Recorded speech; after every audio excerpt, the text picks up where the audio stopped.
আসসালামু আলাইকুম। আজ আপনাদের সাথে পরিচয় করাবো আমার অত্যন্ত প্রিয় এবং খুব শ্রদ্ধেয় এক চাচার সাথে।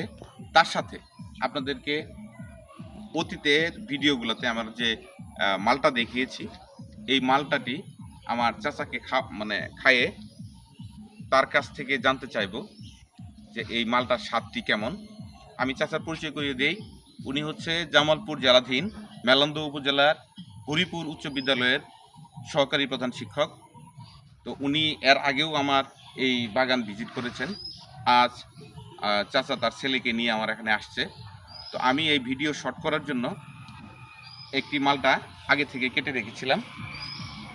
তো আমি চাচাকে এই মালটাটি দিচ্ছি। চাচা একটু খেয়ে তারপর বলেন যে এই মালটাটা কেমন মিষ্টি।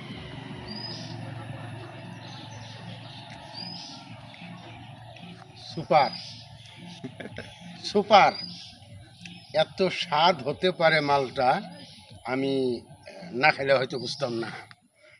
আপনার এই মালটার পরিচয় হচ্ছে এই মালটাটি হচ্ছে ভিয়েতনামের একটি মালটা। এটি বছরে 3 বার এই মালটাটি আসে।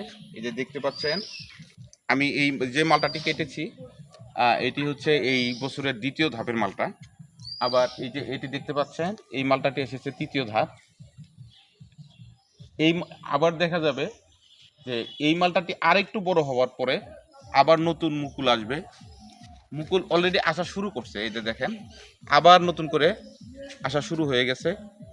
তো এমন 1-2টি মালটার চারা বা গাছ যদি আপনার বাড়ির উঠোনে বা বাগানে থাকে, আপনার পরিবারের চাহিদা একটা গাছ থেকেই পূরণ হওয়া সম্ভব।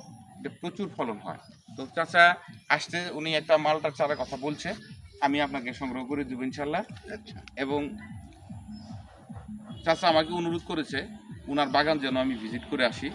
তো আমি খুব শীঘ্রই যাব তার বাগানে, তার যে পরামর্শ দেওয়া লাগে আমি দিব এবং চারাও সংগ্রহ করে দিব। তো এতক্ষণ সাথে থাকার জন্য সবাইকে ধন্যবাদ। ভালো থাকবেন। আসসালামু আলাইকুম। আসসালামু আলাইকুম।